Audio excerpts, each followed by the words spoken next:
What is going on, ladies and gentlemen? I'm BDLM, coming with my buddy J4Y, bringing you episode number 107. Thought it never happened. Of the DoD on Demand podcast. What is going on, man? Howdy, folks. It's been a minute, a couple minutes. two Don't to want to three. do the math on the number of minutes specifically. Been good. Lots happened since, what is it, late October, I want to say, was the last one. The great thing about the word hiatus is that it's an indefinite amount, and you don't necessarily know what that exactly means. It doesn't have any constrictions or boundaries. It's kind of just like a open galaxy to explore. I did sleep a lot. That's hibernation and not hiatus, so I take it back. Anyway, yeah. So hi, we're back again. Here's the thing. So apologies for being bad in communicating the old break that we wound up taking. We also, at this point, we're gonna have to ask you to bear with us a little bit more. We're back to tonight's episode. We're still trying to hammer out what coming back is gonna look like, but I do promise you that there will be some more episodes in the future. So as always, you can go to our Facebook and to our website, dodondemand.com or facebook.com/dodondemand, and we will actually provide you updates with what's happening, probably. So We'll be better in the future regardless, I have to say.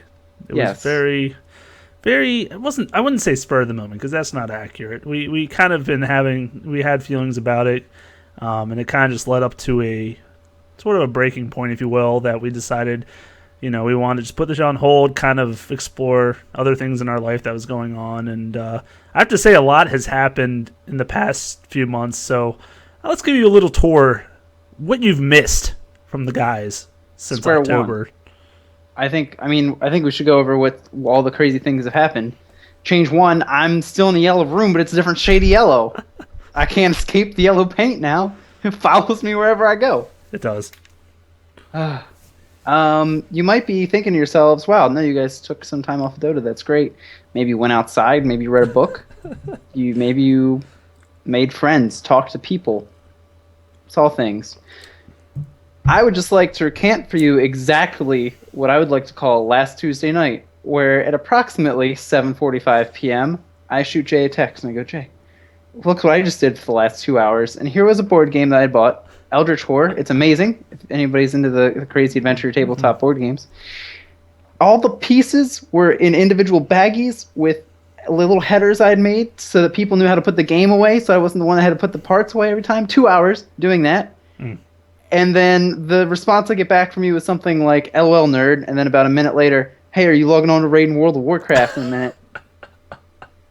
Yes, I am. And that was Tuesday. Getting pacier and paler and avoiding the sun. And we just quit that too, so we're really good at quitting things. Whoa. Do what you're good We're on at. a WoW hiatus right now, so or hibernation, whichever one sounds better right now. Yeah, that was pretty awesome. And then Wednesday we got to actually play the game. So big board game nerds, as it turns out. This weekend also going down. Still haven't streamed the board game night thing. Oh. Might have to work out the mechanics of that. That would be entertaining. Also, would bring in DoD. some other fans or Coming fans, back like crazy. friends.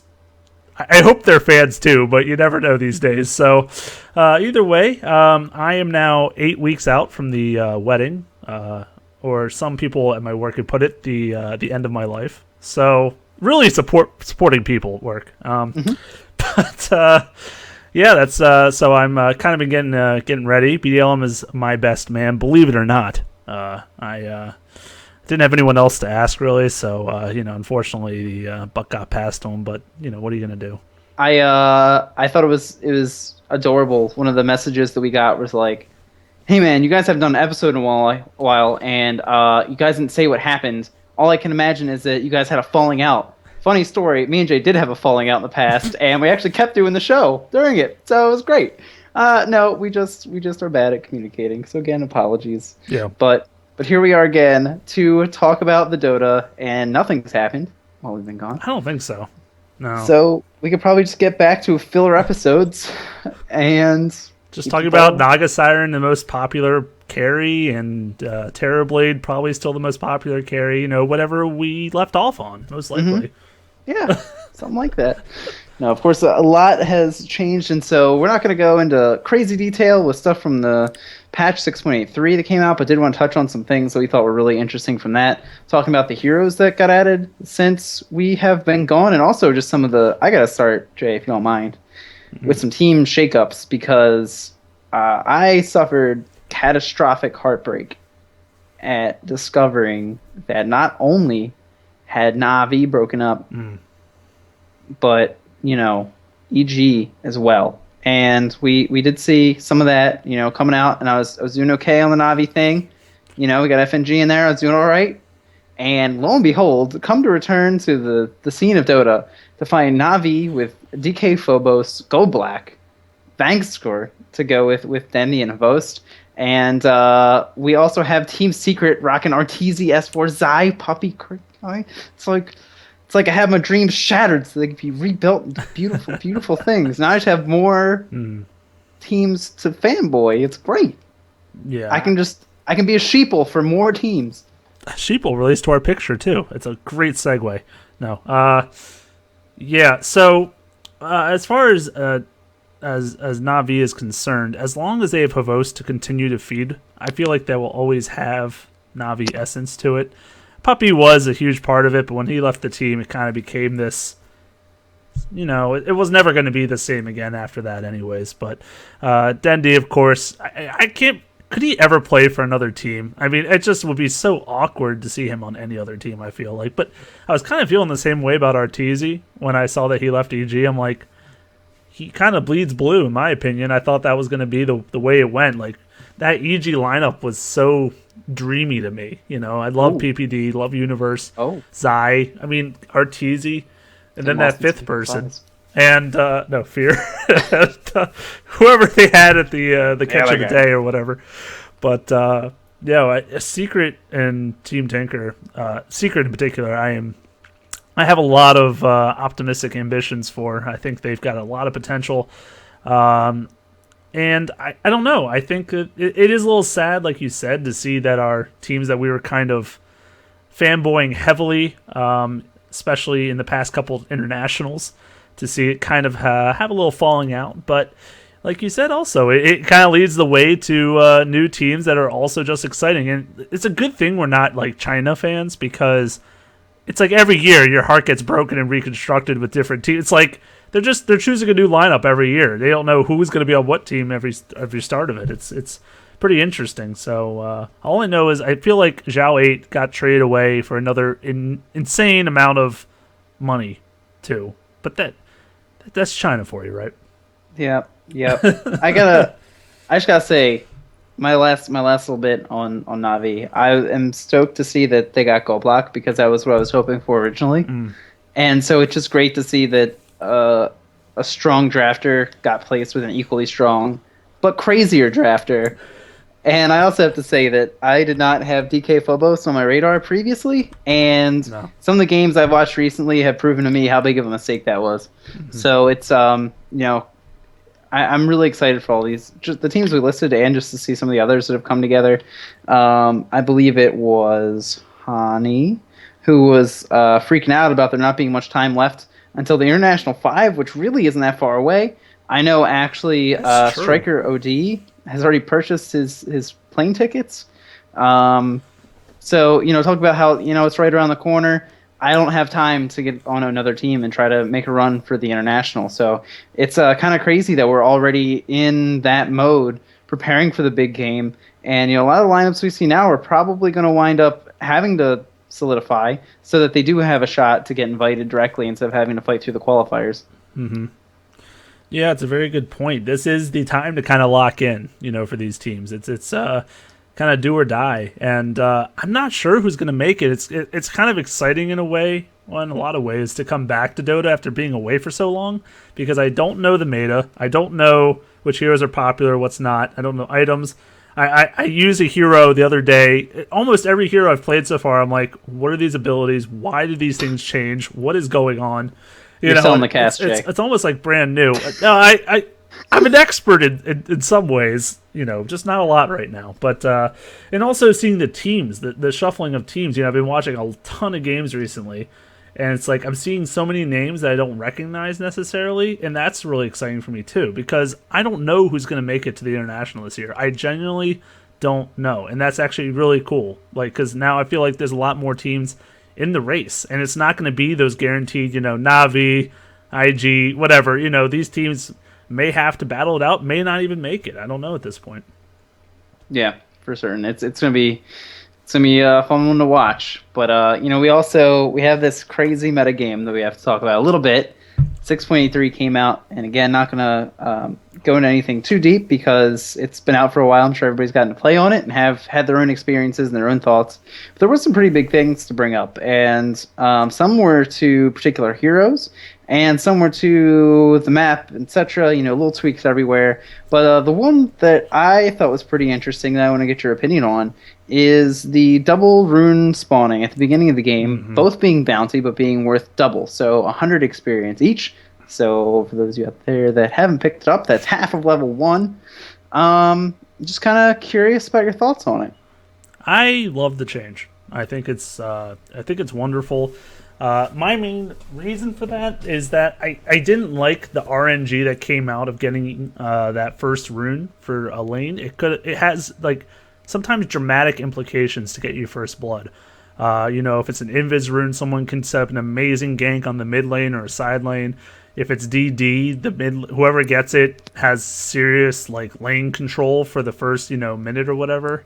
Illusion's kind of lame, but whatever. But you know what I mean? Like it's regen's obviously like, oh crap, that was suck. But like 2 bounty, at least the beginning of the game starts as even as possible. And I kind of like also they didn't have to double it, but they wanted to, and I guess that puts more emphasis on that river control from the get-go, because previously it was like, okay, we kind of want it, but we'd rather not, try to force anything, so we'll just hold back. But if you let the team have both bounty runes to start, they have a huge advantage going right into the laning phase, and I think that's just really neat, a great way to do it. Now, as many people probably remember, I was going to say remember because we haven't talked since October, I'm a huge mid lane fan. So one thing that I've kind of been wondering is would it ever be worth a mid lane hero to go after one of those bounty runes? Because I still am under the impression that I should be doing the creep blocking for my lane. But I guess you could let one of your supports do creep blocking while you go for the rune. It's something that I've thought about but haven't acted on yet. Do you have any thoughts on that? What do you think? I think so. I mean, for me, I feel like a lot of what goes in the middle is levels and trying to be on par with the other mid laner. Obviously, depending on your matchup, it could change a bit. You might not necessarily need to be, dead even. But it really seems to me, it's like once one of those kills goes out mid, well, then all of a sudden you need reinforcements to try to help you fight against the enemy mid laner because he has that slight advantage on you. Yeah. And, like I was trying to press earlier, it's half of level 1. That's pretty dramatic. I mean, that's going to get you up your second ability quick. And, if you do have something on your team that's going to run in with a smoke pretty early on, that could be pretty devastating to have that extra spell at your disposal. And I thought it was really interesting. I was watching a game earlier and on the Join Dota stream, and their stats person plugging in the little bubbles on the side of the screen to give you the fun facts was actually talking about Disruptor and how since this change, he's actually put points into kinetic field first more often than any time in the past. So it's interesting that change is actually impacting the way people are thinking about the heroes they're playing and just the scope of the game. And like you're saying, now you're like, oh man, do I want to be there or not? It could also be really huge to give that to a support because as we know, they're going to struggle for levels if it's like a Mirana or an Earthshaker, and they might be trying to set up arrows or set up early fissures and roam around. Half your level 1's pretty nice deal. So, and also money towards your first item since that is also doubled. Well, mid laner could get a bottle like right away with that extra gold. You get your starting items and then get a bottle because of that extra gold. That could be also important. Yeah, it kind of changes the way you think a little bit. And I have to say, I've watched a ton of games, but I feel like I haven't really paid close attention to where the mid laner is. So I'm going to try to start doing that more in the next upcoming games I watch and try to see what they start to do, because it's obviously a good thing to try to mimic pro players in some kind of fashion because they generally have an idea of what's for the best. But they play 1 to 2 more games a week than you, I think. on average, 1 to 2 ish. Honestly though, I've played more games this past week than I probably played all of, I don't know, 5 or 6 months of last year. I can't say all of last year because that would be a really, really sad statistic if that was accurate.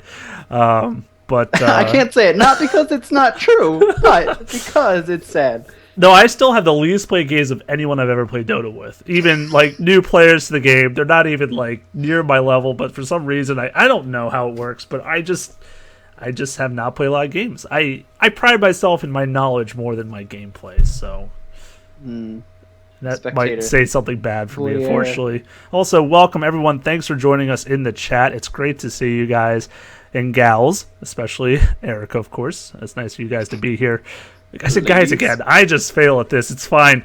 But we do miss you, and it's great to have you here to join in the conversation. And if you are watching the video, rather on YouTube or the stream, you will notice an amazing image that BDLM found on Google previously, saying, "Fear not, I have returned." I'll let the image, I won't spoil the image for you. You'll have to go see it to see what he pulled out, but it's quite the image, I have to say.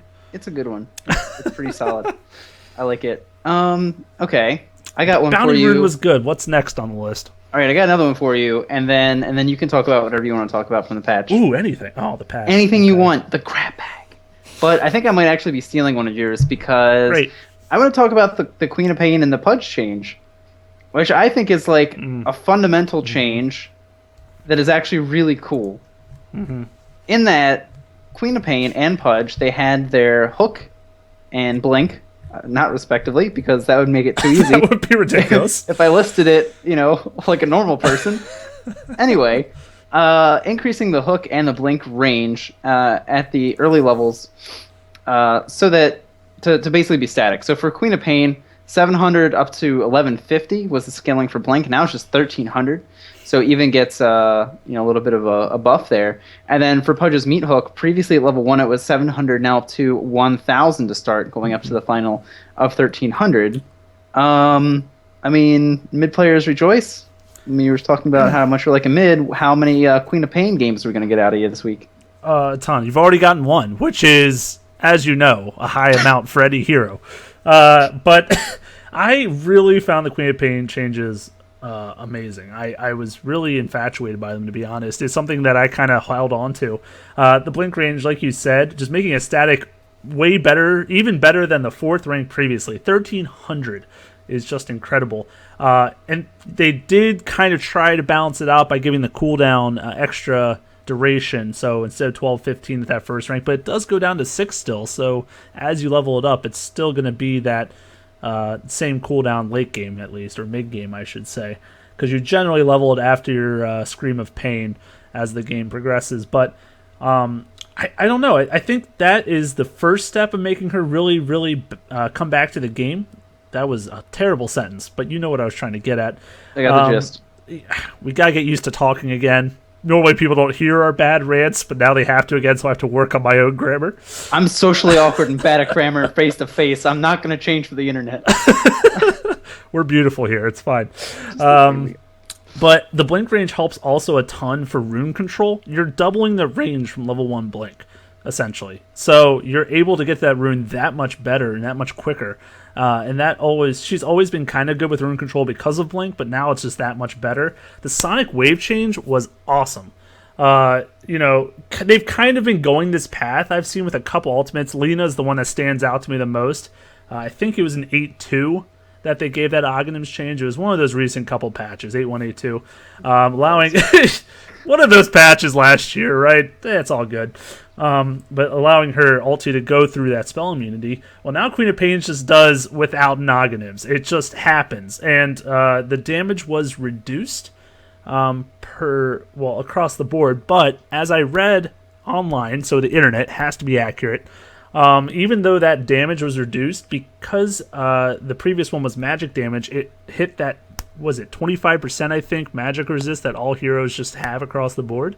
So they're saying it actually does, if not the same, a little more damage despite the numbers being lower, which is really cool to think about. Now, like I said, internet discussion, thinking it's accurate. It sounds right in theory, so I'm going to go with it. Right. It feels right still. Yeah. And this also, in my opinion, puts that much more emphasis on Gang and Oghanims on this hero. It's always been powerful on her, but now that your ult is hitting magic immune late game, like, you don't only have to use it to clear waves of creeps.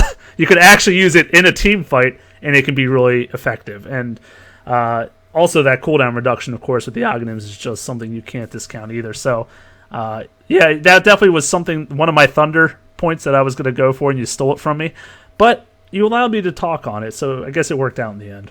Well, the thing that I really wanted to mention about those two changes is I think what's really cool about like looking at them both together is that those are fundamental parts of the hero, and you're seeing what before had to scale up, and with your levels you would wind up sort of getting access to what makes your hero such a threat. Yeah, is now just sort of like, well, all right, we're not going to neuter you for the first couple levels. You're going to be threatening in that regard, period.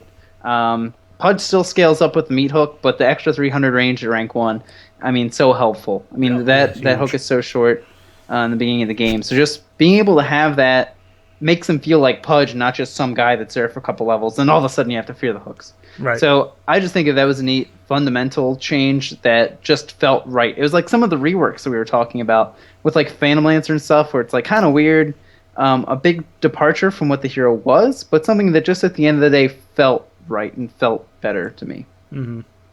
Yeah, absolutely. The Pudge change was enormous too. I mean, it'd be more enormous if that hero was actually picked in a decent amount, besides Dendy, of course. So I didn't look up the Dat Dota. I don't know his pick rate is, but I have to assume it's still on the low end of actually things. Every game. So wow, couldn't be more wrong then. That is cool though. He's not only used in mid lane though. To be honest, when I see him get picked, he goes off lane, he goes tri lanes, he goes all sorts of places, and that really helps, especially in a tri lane, because you don't get levels very quickly. So having that early range hook could also be substantially helpful. It makes him just a more pickable hero. So while not like making him broken or making things out of proportion, it's just kind of giving him that extra reach, you might say. Ha! Ooh, you got the jokes back. We got them back. Oh, quit while we're ahead. Did you have anything else that you want to talk about? Oh, there's plenty. Match? Oh, well, go ahead. There's plenty, but I will start with Lena and just say how they gave her some nice buffs in this patch, which I think has led to one of the reasons why she's been getting picked up a lot more in this patch. So her softball, it's gone from a softball lob, like a toddler league, to like more like middle school now. That's the kind of speed she's up to. So getting an extra 100 attack projectile speed is actually noticeable, I have to say, because I played her for a game, one game. And I know, speaking out my vast experience. But it definitely was noticeable. And obviously, last thing with her is one of the more difficult things early game. Late game, you just use Dragon Slave. It's fine. It's K. But, yeah. And they also, of course, buffed Dragon Slave's damage in general, increasing some mana cost too. And Late Strike Array got early game damage increased and late game damage decreased. But the stun late game goes up, so it's kind of just there more for utility anyways. And then Fiery Soul getting an extra second. So really just kind of almost buffed around the board. And really, I think, helped her a lot. She's played middle like all the time now. Gets those fast blinks, Oghanims, and just wrecks people. Really entertaining to watch her play, in my opinion, and I really enjoy playing her too. So it's cool to have this fun hero back in the meta. Any thoughts on Lena? Have you got to dabble with her a little bit? I haven't with this set of changes, but I do think it's really interesting that when we saw the Oghanims change, we saw some teams trying to mess with her as a support. Yeah. Kind of what I guess you would expect. And it's funny, I mean, these are significant changes, really to everything in her kit except for the ultimate. Getting a little bit of polish on it, but that's enough to force her from support. We'll try to get the Oghanims to, okay, mid laner, and then just excelling at it. Mm-hmm. So I just think that's a really interesting, role translation, and it just shows you, I guess, how close some of these heroes can be. I mean, I know one of the heroes we're going to be talking about later on the episode, where it's kind of like, well, you can really easily see both, and, maybe even in the pro scene, you might just see one role being played more often, or maybe just all the time, but it doesn't mean that the other one isn't a viable option in certain situations. So I think it's just really cool to see her again because this is a hero. You know, there are some staples you see every other patch. They get buffed, they get nerfed, they're in, they're out. Lena really hasn't had that much time to shine, really, in Dota 2 at all. I feel like Right.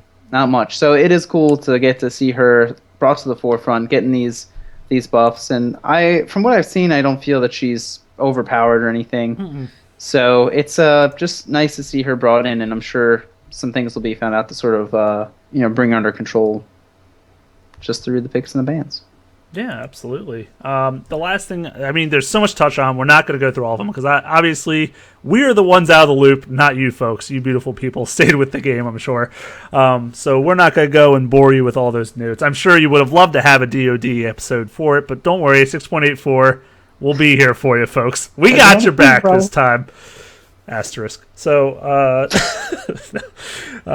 an interesting thing I also noticed that all illusions now deal 25% less damage to structures. This is also, I feel like, a pretty, not huge change, but it definitely affects the game in a way. Makes things like Manta Style a little less effective. Makes heroes like Naga Siren and Phantom Lancer a little less effective. Terror Blade. Terror Blade less effective. I mean, all these heroes, and you're looking at their pick rates, not high, not 6.83. And I'm not saying it's completely because of this reason, because there's obviously other things that are involved, but it definitely, I feel like, plays a factor. Manta Style is another reason. I mean, Manta Style will always still be an effective item also in regards to its utility beyond just the extra damage to buildings and such, but it does play a role. And I don't know, I thought that was pretty interesting. Do you think it has a pretty deep impact?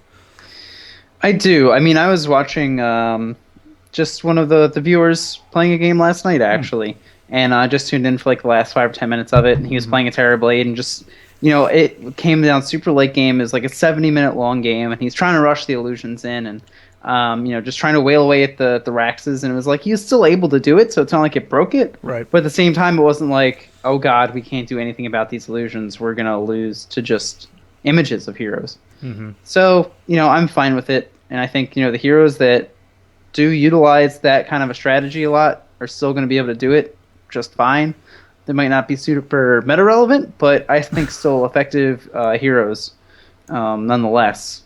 But okay, here's my last one, and then I have some thoughts on just the meta in general. But we have to talk about the sniper one because that's meta relevant. Yeah, I'd say so. Kind of crazy. So okay, screw the damage to towers thing. Shrapnel, it's just I don't know. Almost crazy they didn't take him out of captain's mode. Almost. Valid. That's a valid. I guess not a complete rework, but not. Pretty significant rework. Yeah. So love it, hate it. What are your thoughts? Love it. Okay. I told you. I mean, we've had some more or less unfortunate discussions about Sniper of what can they do to bring him into the game because he's been on the outside for so long. I mean, he gets picked very rarely in the past. They do this change to make shrapnel, and I told you the root of it was shrapnel.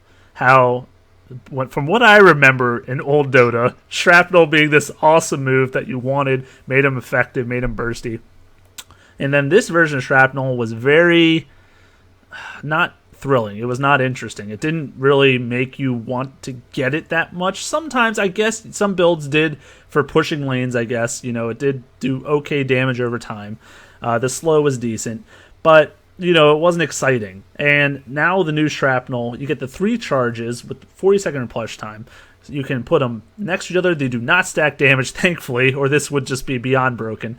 But you can essentially line it up, and as one of our friends put it, you really have way too much trouble escaping from that hero now. Of course, the headshot with the 100% move speed slow. On top of that, the shrapnel's there back to back, and then assassinate. I mean, he's going to pretty much kill who he wants to kill.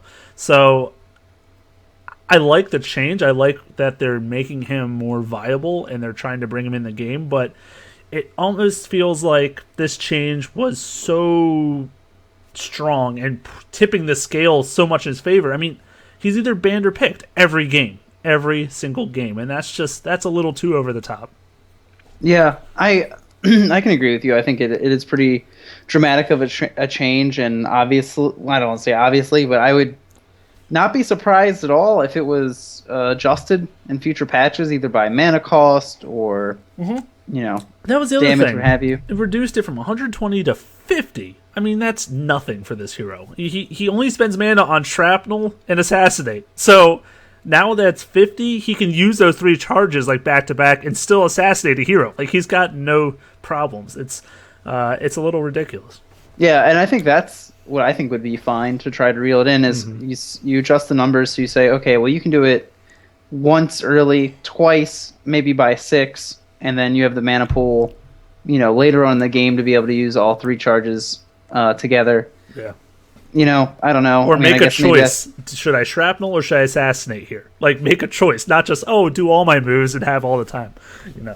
Yeah, but what I will say is that I actually really like it a lot because, as you were sort of alluding to, I think part of the problem is it's like you have one spell in your kit that's, okay, well, I can push towers, and then everything else you can be like, okay, well, I have the range, I can outrange towers, okay, so I'm good against buildings.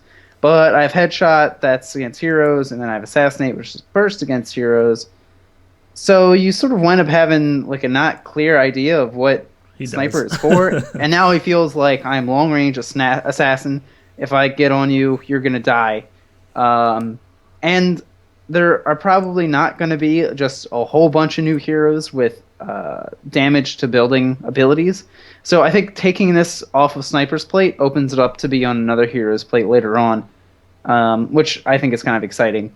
Yeah, absolutely. So here's what I do want to say, though.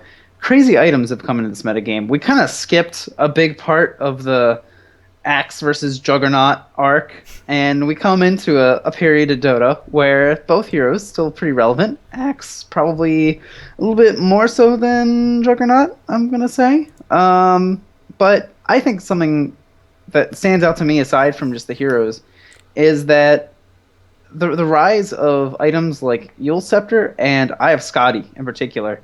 And I definitely want to spend a little bit of time just talking about it in reference to Shadow Fiend, because there seems to be like a much lower tolerance for glass cannon heroes. And in reference to Shadow Fiend, you go, okay, we might get the blink, and then we'll probably have to get a BKB, and then you just go straight up damage items. You get your Satanic, you lifesteal your way to glory.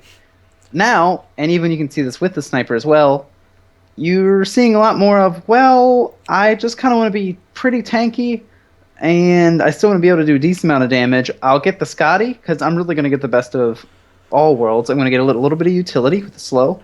I'm going to get the stats for the health and some additional damage.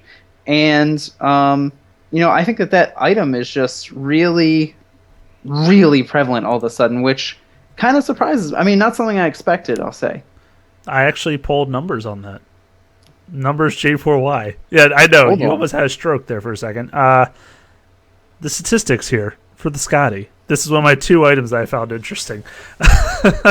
Unfortunately, Rob Atos did not make the list this cut. That's for 6.84. But yeah, so in 6.81, which had 2,500 games played, only 262 purchased. Okay, that's roughly a little over 10%, right? 6.82, there were 582 purchased for 1,800 games played, a little under a third. And then 6.83, which has only had 1,400 games played, there's been 818 purchases, which is 60-70% almost. So, huge rise. Like you were saying, there's been almost 3.5 times the amount purchased in, way less games in this recent patch for the Scotty. And, it's not like the item all of a sudden got a big buff, got a big change. It's because of the meta and the heroes, like you're saying. The heroes that are getting picked, Shadow Fiend, Sniper, Troll Warlord, these heroes that are not only ranged, so the slow helps them, keep on someone, but, they enjoy getting these stats to get tankier and also, just benefit all around from. I mean, the Scotty's always been one of the best items in a slot, just purely based on its stats you get from it. But it's so expensive, so you need to get a lot of farms. So it doesn't surprise me either that it's kind of found its way into the meta all of a sudden, but just compared to a couple patches ago where no one would pick it up, 10% of games you'd see it. Now all of a sudden it's everywhere. It is really interesting to see it just making its way back. Yeah, I mean, especially when you're considering that you probably are going to be going up against an Axe or have one on your team. The potential of getting taunted and just being held there, and you almost sort of have to expect. I mean, and Lion has also been a really big support hero in this patch. So you sort of have to go into it saying, I'm going to lose half my health, and then I'm going to take a just retarded amount of damage, and I have to cope with that somehow. Well, I guess I'll just go with the Scotty, and I think it fits that well. I almost don't want Scotty to get nerfed. I just want them to do other things and see how it shakes out. Like, let Scotty ride for a while, let's see how things shake out, because like you said, it's such an expensive item, and it's not that there was anything done to the item necessarily. It seems more just a sign of the times that it becomes a popular item. And the other one, a huge item, Yule's Scepter. And to go to my, not numbers, but I guess general statement in reference to Shadow Fiends, neither of these items were even in like the top 10, top 15 of top items purchased on Shadow Fiend in 8.1. Now moving to 8.3, they're in the top 5. So both of these items have really, with the meta, sort of come into a lot of heroes' lexicon that weren't necessarily there before. The Yule's, I think, also cool for Shadow Fiends. He's getting his raises, the damage buffed. He's going to want the mana to be able to cast them more often. But the sort of wombo combo of blowing them up in the air and then waiting for him to drop right on top of the ultimate, the Requiem of Souls, is hilarious to watch. And I gotta say, this hero I think is just neat because I feel like we've seen 4 or 5 different ways of playing this hero in item builds when his kit has like almost not changed at all. No, I know. It's just Hilarious. People having different styles and feeling out what's right. And the other thing that's interesting with Yule's to me is that it was 6.81 that they buffed it. That's when they gave the 50 damage when the enemy lands. It wasn't 6.82, where all of a sudden you see those numbers get jacked up. This was the other item that had the numbers on. It was 6.81, 800 purchased in 2,500 games. 6.82 had 1,900 purchased in 1,800 games. And then this recent patch, it's like 1,000 purchased in 1,500 games. So not quite the rate of 6.82, but still way higher than the 6.81. And like I was saying, with 6.81, when it get buffed, people either didn't necessarily need it maybe back then, because obviously you still can't use it on like a magic immune enemy or something. So it's, I guess, got its, not necessarily a huge usefulness. I can't use words right now. It's fine. It's the normal. They actually nerfed it in 6.83, which maybe is what made it come back a little bit. The recipe cost went up from 500 to 650. So very slight, nerf to the item itself is not nerfed, just making it a little more expensive.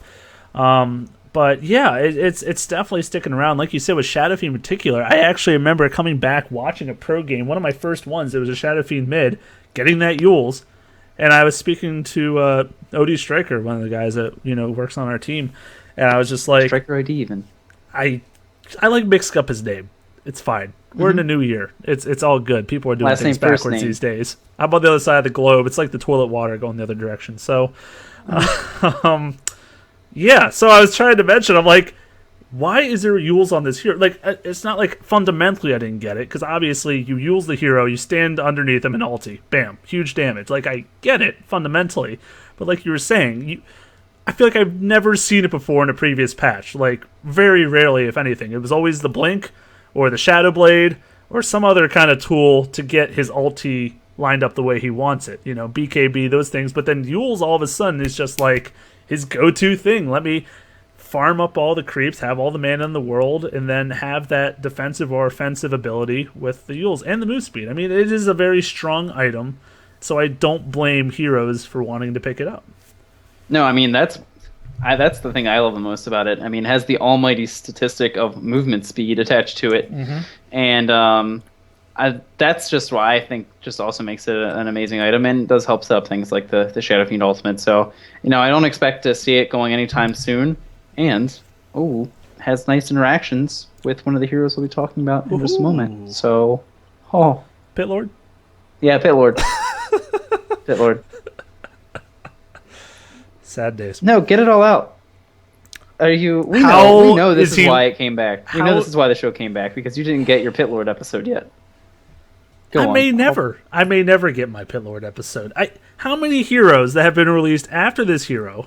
I understand reworking him, but how many heroes are going to get released? There's only one left besides him, Arc Warden. There's one left. And Arc Warden is way newer than him. Way newer. So if he gets in the game before him, I am going to... I don't know. I don't know what I'm going to do. It's an empty threat right now. But I'll think of something that I will write a stern letter to Volvo, and they will not manufacture cars next year. It's going to be something along those lines. So, it is... Okay, rant over. We're Here's moving the on. thing. When he does come out, Yeah. is he even going to be anything like you No, remember him? he's Are you not. even going to love him anymore? I don't know. That's a hard question. What if you went away to war and you left your wife and kid behind and you just come back to Loveless house because she got fat? Can't live with that. And no, that's the only thing that changed, but you can't deal with it. Just went a whole different direction. I stand by it. I don't know. It's going to be... I have to go all in on it. I'll have to play like 50 games of it just so I could get used to it. But 50, Yeah. You know how much that is for me. So 3 years. that is since we started the podcast, right? Well, it's actually been almost 4 now. But anyways, yes, rant over. Okay. Where were we Let's going get in. with that? Let's focus on the positives, Shay. What do On we the have? positives. We have Winter Wyvern, who I was waiting for We do. quite a while. And then we also have the Oracle, which neither of us were waiting for, but it's okay. We'll still be excited about it because it's actually a really interesting hero and probably above my mental capacity. I'll go ahead and throw myself under the bus. But, I mean, which one of these do you want to talk about first? Because I think they're both really cool. Winter Wyvern sounds like a good place to start off. Alrighty. It probably should not run through the abilities Not in great detail depth, because no. everybody is probably, hopefully, kind of messed with both of these heroes. But more just kind of wanted to just share general thoughts and, ideas for strategies and stuff. I really like the Winter Wyvern. I gotta say, this is a hero that, to me, you have to look at the kit because the base stats are just so neutered at the expense of being able to have really cool abilities. Mm-hmm.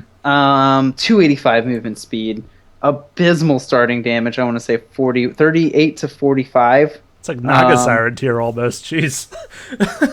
And we also happen to have an attack range that's rather short, 425. And really, as far as the stat gains go, the int's nice, so that's cool. But that's really about it.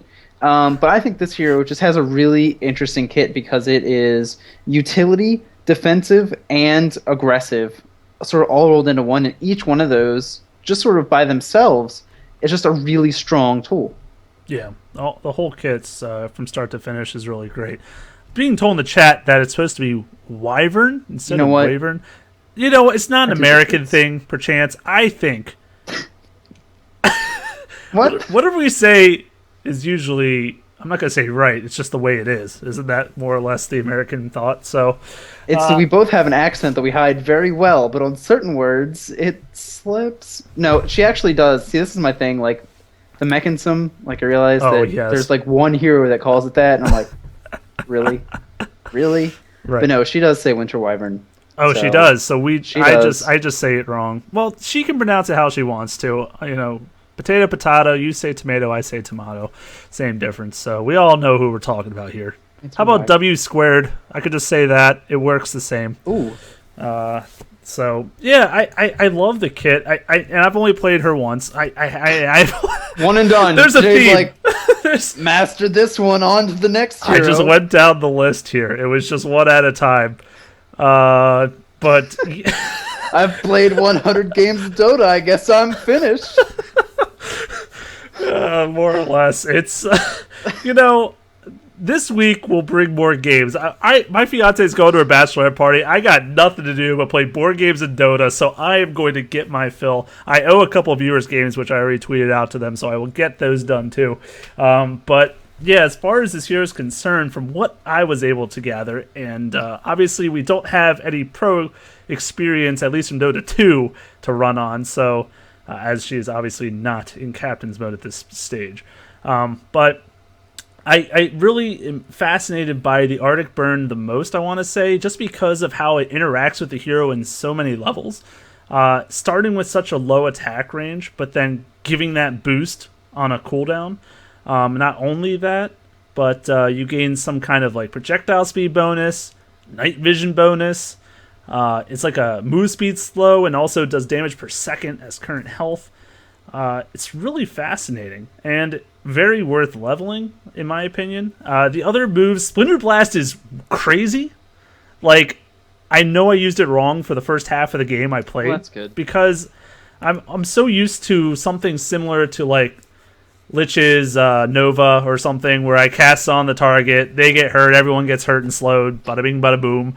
And I'm doing that on this hero. I'm like, why won't he die? And then I'm like, oh yeah, because this does no damage or anything to the initial target. So it's like you almost need them to be grouped, or you need something near that target to really maximize the potential of this spell. But it does a crap ton of damage. 340 last rank. That's more than a lot of other spells at their last rank. The 7-second cooldown's rather short. And I know you said not to get into details, but here I am going pretty much every single detail in the game. But I was playing against a Broodmother, and early game really sucked. Really sucked. She was killing me, but as soon as I got Splinter Blast leveled up, those Spiderlings were just getting trashed. It almost one-shot all of them every time. So it's a really interesting thing. But Cold Embrace, this spell is so damn fascinating. And the reason I say that, I'll let you talk here in a second, but it's so damn interesting because Oracle kind of almost does something like on the other side of the polar perspective. You know, What? one is No, I don't know physical, what you're saying. one is physical immunity. No, the words don't make Excuse sense me. together. Excuse me. It's like two sentences that somehow just managed to be close. Welcome to J4Y, baby. He's back. So one is physical immunity. One is magic resistance. It's not immunity. The point is, different ends of the spectrum, but accomplish similar goals. Yes. I like that you leave Winter's Curse out. You go through all three, and then you get to the Ultimates. I didn't level that, I don't think, so it doesn't matter. Yeah, exactly. I actually, so from first seeing this year, the Arctic Burn was the thing that I was the most interested in too. You get increased attack range, this sort of makes up for the crappy range, and allows you to apply a dot that hurts for a percentage of health, current health, and applies a slow. Long cooldown, but you can get it down to 20 seconds at the last rank. And this, me and Bonk had not a conversation, or we're even talking to one another, sentences that happen to be alongside one another that we could both hear.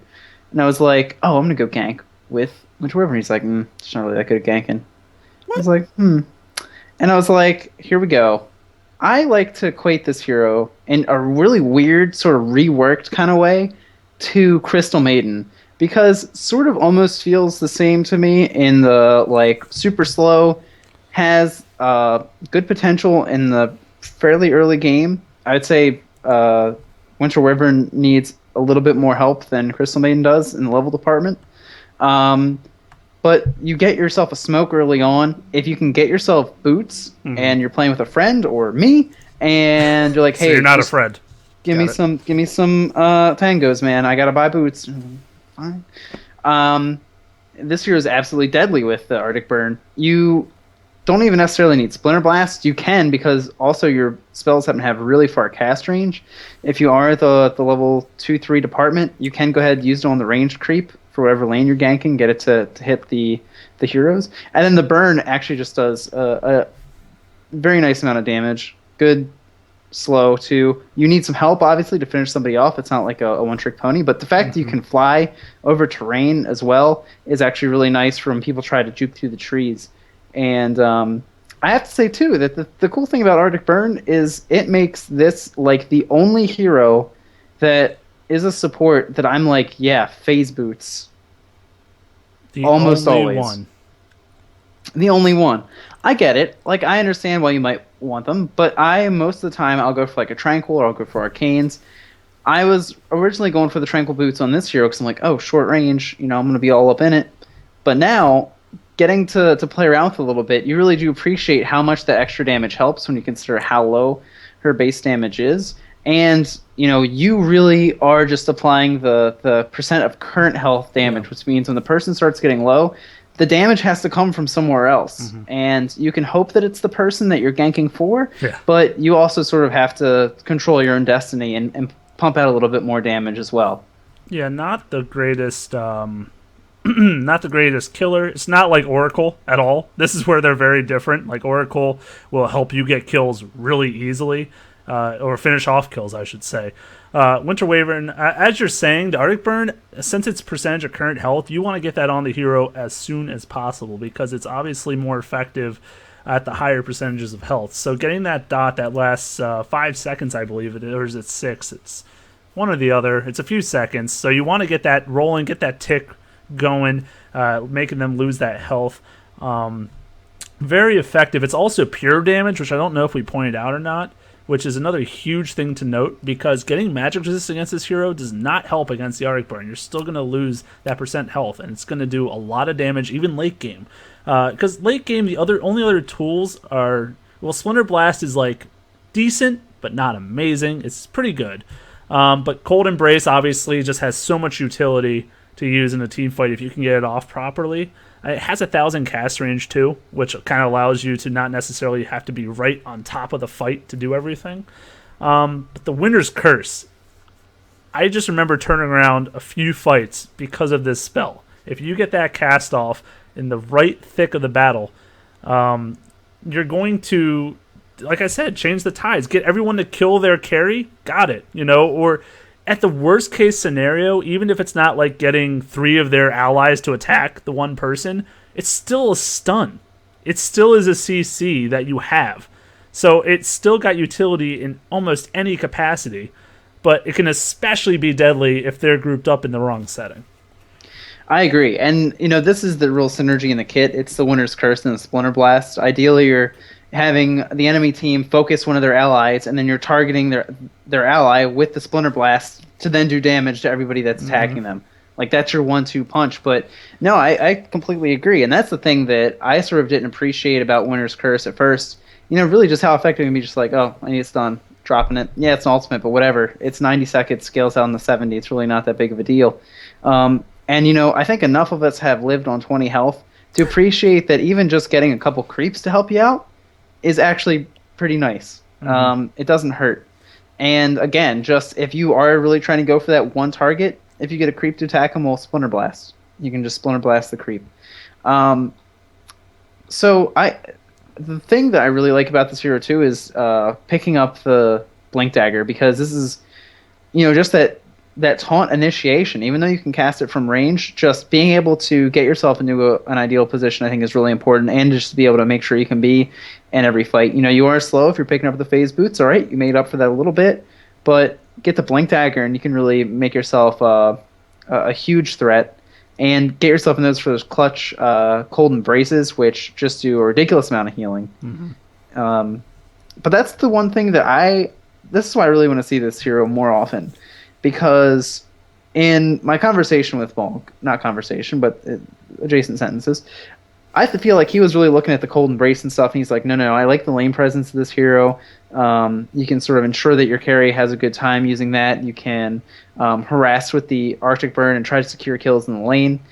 And I get all that.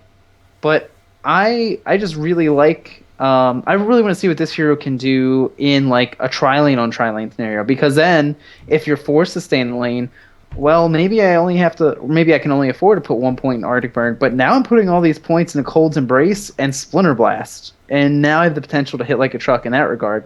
So I really want to see this hero in more scenarios because of the way the kit's designed. You really sort of do have at least some response to just about everything. The only thing you can't do, I guess, is stabilize the lane with, harassing damage and a far attack range.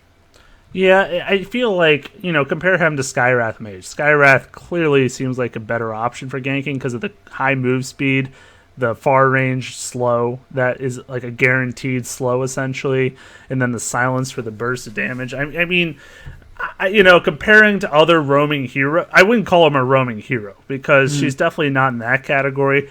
Like once Arctic Burn gets leveled and you get that attack range bonus increased, maybe she obviously becomes more effective at those ganks from farther away. But she's not bad. I definitely think she does need to get that kind of surprise element in order to do a lot, just because of her slow move speed that she has. But obviously, its slow move speed is due to that Arctic Burn range, and amongst that, or besides that, I should say, the long range on her Splinter Blast, on her Cold Embrace, not really Winter's Curse, but she's got some decent range from her moves in general. So I guess that's why she's kind of like these frozen people. I guess they have no move speed. Crystal Maiden, her. What's the deal with that? Is Cold just that slow? Does that just affect their limbs in general? Well, this one doesn't have any feet, does she? She does have. That's another feet. thing that I have to rant about because that's what we do best. Little disappointed in the model. It's got a beauty to it. Kind of shimmers. It's okay. It's like a nice sunset on the ocean. But I don't know. I compare her to Phoenix all the time. Like when I see her, I'm like, oh, it's like Phoenix's evil twin or something. Like they're opposites in a way. And Phoenix is a badass model. Like Phoenix looks awesome. All of his spells are awesome. Look really cool. And then hers are like, to me, just it's kind of mediocre. It's not really wowing me. And I kind of wish they would do a model rework. I know she just came out, but I want the next compendium. I want her to be in that challenge. Maybe the Flying Triangle can take precedence over her, but No. He will forever be the Flying Triangle. We have to accept Viper as that role. But that's my little side rant there. Is I wish she would just look a little nicer. That's all. It's like they put all their energy into Oracle. Like he is like designed to the freaking smallest detail. It's insane. See, I can live with Winter Wyvern. Oracle looks like the creepy guy at work that I'm like pretty sure bowls in his free time. Like it's just I don't know. It's just an awkward conversation you're gonna have, and he just looks like I wouldn't let him near my kids. It's that kind of a deal. But is actually voiced by someone from Half-Life, so that's kind of cool. Okay.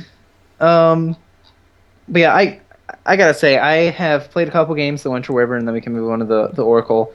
It's a great hero. If you haven't had the chance to play it, I highly recommend, like I play my Crystal Maiden, get yourself a smoke early on in the game. Try to get yourself out there before level 6. If it doesn't work out, you haven't lost that much. But I think that, the way that Arctic Burn is designed, you really can sort of, if you have the opportunity to get out there and try to get a smoke gang, you can really do some damage with it. So, but on to Oracle. I mean, this hero is a little crazy. A bit crazy. Understatement. You look at Winter Wyvern and you're like, okay, these two spells work really well together. This is just sort of a cluster F of... It's a giant Lego masterpiece that you just don't know. Everything goes how parts connect. You have no idea, and I don't understand. So I'm gonna let you explain it to me. Oh boy, go. You went the wrong direction with that. I went No, it's she's an it. She, he. It. I don't know what to call it. I'll probably call it both Confused. throughout the night. But yeah, it's an interesting hero that got added in. Of course, not in Captain's mode either. I have played another one game with this hero. I played him middle. I played him where everyone said I was crazy and did not deserve to play the hero for that reason. But when I saw the tag Nuker on Dota 2 wiki, I'm like, that's it. That's what he's going to be. It's the internet. It has to be reliable. How many times have I gone to the internet? Pretty much every time for useful information. So, I think there's some intricacies that you really can iron out to make this hero just that much better. False Promise, the ultimate, is probably the highlight of this hero, I would say. Just giving an ally not only invisibility while moving, attacking, using abilities, but then also delaying any damage and healing. So key thing is the damage. So if someone's about to get bombarded with damage, you use False Promise, they're not going to die that second. Then if you have abilities on your team to heal him up, it's going to get doubled through that duration. At the end result, the damage and healing will just apply. So kind of interesting. Stacks up in different combinations with different teammates. You can make some interesting build or team compositions, I think, with Oracle in it in some fashion. Probably wouldn't recommend middle. I did try it. It was interesting, but I think support might suit her or him a little better. But I guess the other combination to really harp on here is the Fate's Edict with Purifying Flame. So 2 of her abilities there. Fate's Edict giving 100% magic damage resistance, but they take 50% extra damage from all their sources. So pure and physical. Am I missing any? I think that's all we got left. I think that's all we got left. But essentially it does that, and the Purifying Flames will do magic damage to the target, ally, or enemy, but then put a hot on them that heals for more total than the damage was dealt. Not by a ton, but just a little bit. And that heal is over 9 seconds. So obviously the combination is to Fate's Edict your ally, and then Purifying Flames, if you can, twice, but once will do okay as well. But either way, you're resisting the damage and then only getting the heal at that point. So obviously a really nice combination. Did you get to mess around with them? Do you like them in the support? Do you like them in the mid? Do you like them in the jungle? What do you like about this hero? Oh, I like him in the library with the lead pipe. With green eggs and ham? All right, I'll take it. I accept that reference, Jay. Thank you. I think just like same with Winter Wyvern, I want to see more sort of roles within support. I think this hero has more mobility. I was watching some YouTube videos of this hero from Dota 1 because of just like reading everything. You're just like, how does this person work? How is, you read the ultimate 20-second cooldown, you're like, how is this not just completely broken? Mm-hmm. And it's just such an interesting kit in that you can do heavy nuke damage, like you were saying, and I think middle is totally reasonable. But then you also see a lot of the great support things that the hero can do. But I will say is that there's a steep kind of learning curve here, and some practice would definitely help, at least me, dramatically, because you do have a lot of opportunities to screw yourself over, and as far as I want to heal my ally, so I'm gonna Fate's Edict him, but now he can't attack. So I didn't mention the whole disarm thing. Pretty important about that spell. Yeah, it disarms the target. Yeah. You could also, depending on who you're up against, if you're up against an Enchantress or an OD and you Fate's Edict an ally, then they're just gonna get trucked by the orb damage, and just like, whoops, sorry guys, do better next time.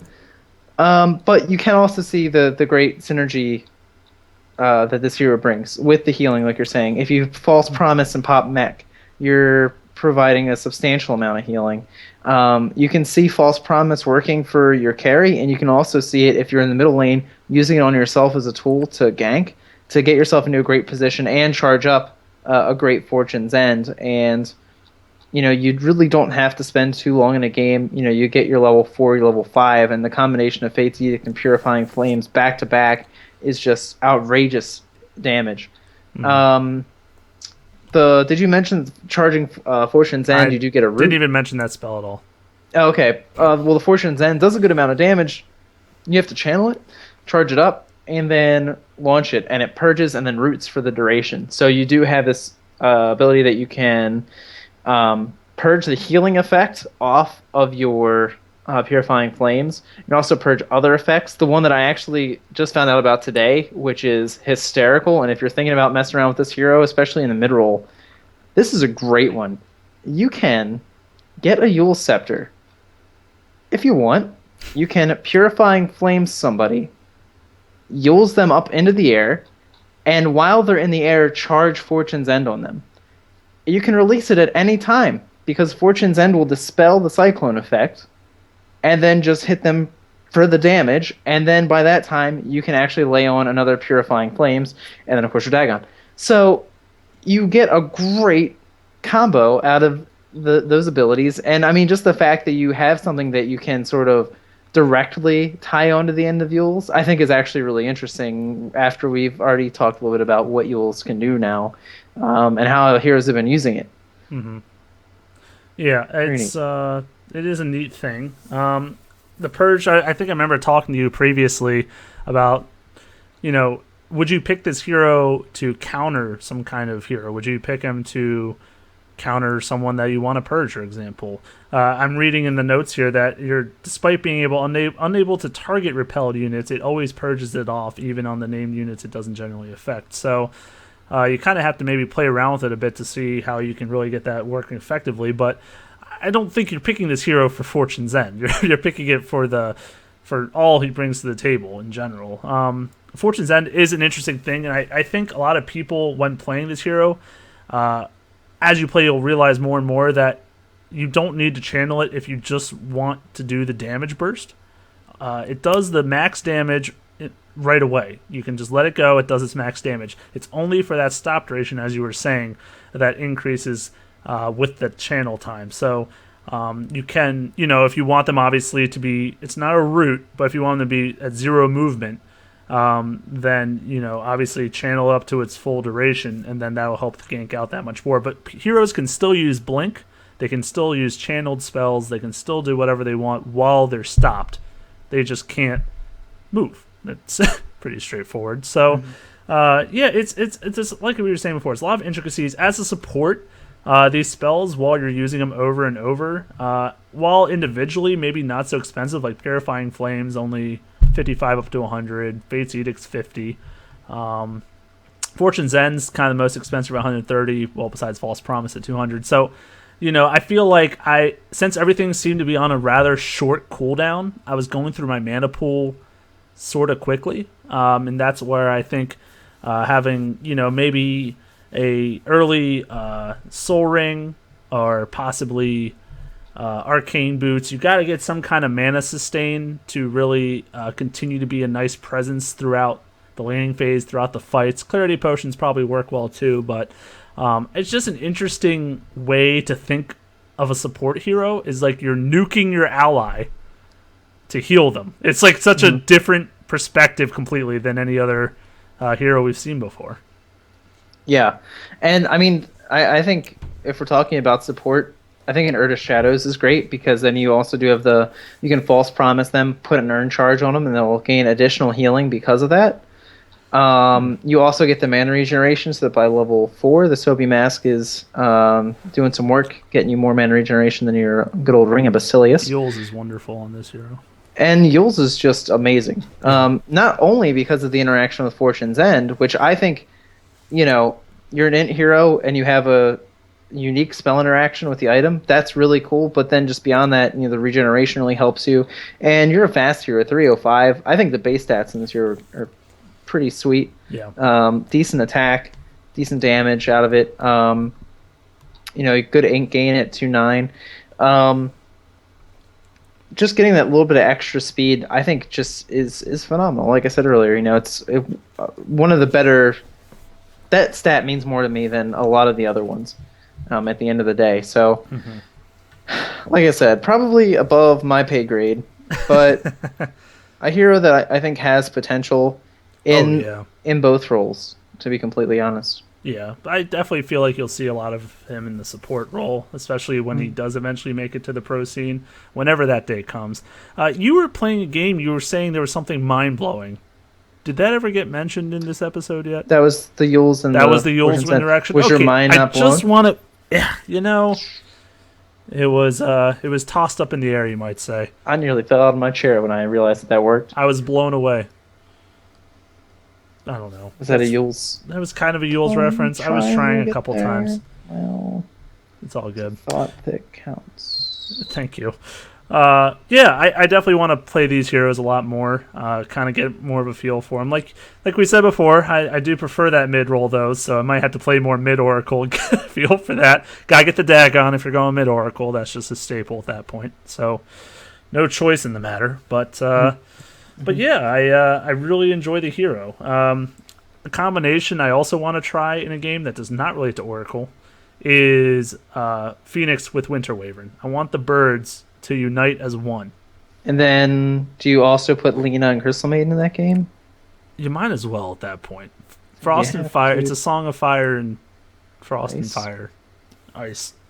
But yeah, Song of Ice and the Fire? fifth will just be like there. Meepo or something, just because who knows who you want for that one. But So why not? because why not Meepo? But I don't know. Can you not agree with me that Phoenix and Winter Wyvern could have some sick synergy together? All right, ulti for ulti, right? One of Yeah. them's going to taunt the whole team, keep him in place. The other's going to drop his freaking egg and just do tons of damage and stun everyone after the duration. You got the attack speed slow. You got So that's not necessarily move speed good slow. synergy. You got all the slows coming out. They're both flying units. I mean, there's no other synergy you could probably think of than that. I think it's beautiful, and I want to see it. I will be the Phoenix of that game. If you will be my Winter Wyvern, I will be Phoenix. I do. I'm asking you to prom right now if you didn't know this. So You know what? Yeah, as long as you don't fire spirit the people that I taunt to kill the jerk. on oh, the you're other right. side. Okay, that synergy's a little the red there. Yeah. But I was thinking more of the ulti with the ulti, not necessarily the fire spirits. But you do have a slight don't point steal there. You have a slight point. Yeah. No, So- I'll just go all Icarus dive and you'll First be 5 groovy. stats. Yeah. And then all the healing. Oh, yeah. Oh, so much healing. Laser beam the person I have in Cold's Embrace. And they will never die. And then Oracle nuke them, and it'll be good. We'll make it work. So I think we're going to go have a question of the week. It's obviously been a while, so question of the half a year at this point. But what are you Yes. thinking? Should throw it out there? It's approximately what type of change have you enjoyed the most out of 6.83, and sort of like how we were talking about it earlier, where it's sort of like a theme of changes, whether it be the Quat Pudge number jumble to bring their spells to be more effective throughout their leveling, or the bouncy rune change, stuff along those lines. Drop down to the website, dotaondemand.com, and you can go ahead and participate in the viewer poll, and we will, of course, talk about the results next week.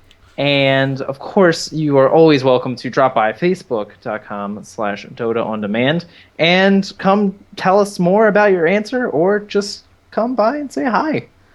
We appreciated hearing from you guys in the time off, and, of course, now that we're back in the swing of it, we want to know what you want to hear about. Right. We want topics, ladies and gentlemen. Yes, we do. So I have to say, before we sign off, the first time that I logged on to Dota after we went on hiatus was right after the Crystal Maiden skin was released, and Strike Hero D whispered me immediately and said, "Hi, friend, here for the Crystal Maiden Arcana." No, Joe, I can't afford that. That's stupid. I'm not going to pay $35 on an Arcana. Who would do that? That's dumb. Now I'm proud owner of a Crystal Maiden Arcana because listen, I've already gone kind of far on the Crystal Maiden love. I got the picture, I got the statue, and now I got the Arcana. And it was worth it. Next, it's gotta be your wife. But yeah, that's the dream right there. It's beautiful. I have to admit, and having a little was it a puppy? Something's following you around there? I forget his name. They gave him a Oh name. wow! Don't even remember his name. That's I a call nice him pet owner. Ferdinand, but he has an official name somewhere. I prefer Ferdinand. That but probably makes a lot of sense for that hero. I think the PA one looks awesome, and I want to get it, but I have not played a PA game possibly ever. Maybe once. Could be a waste of money. looks like an Autobot, but I'm don't not know. saying it's a bad thing. It confuses me a bit. I'm like, if PA was in Tron, this is it. This is the one. Yeah. Well, to each their own. I would never get the CM Arcana, so to each their own. Well, Probably because I don't play sounds CM, some so that's all sick good. puppy love.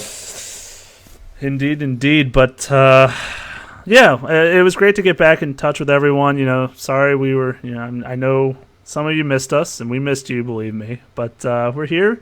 Did we say anything about future episodes? Did we talk about that? Yes, drop by the Facebook. When we have a date, I would say at longest 2 weeks. Yeah. Obviously, we're coming to you on a Monday night, which was off schedule. We appreciate everybody that could come by. We will give you an update on when the next episode will be. So as always, go out there, play some Dodo, watch some Dodo. We will see you guys on the next episode.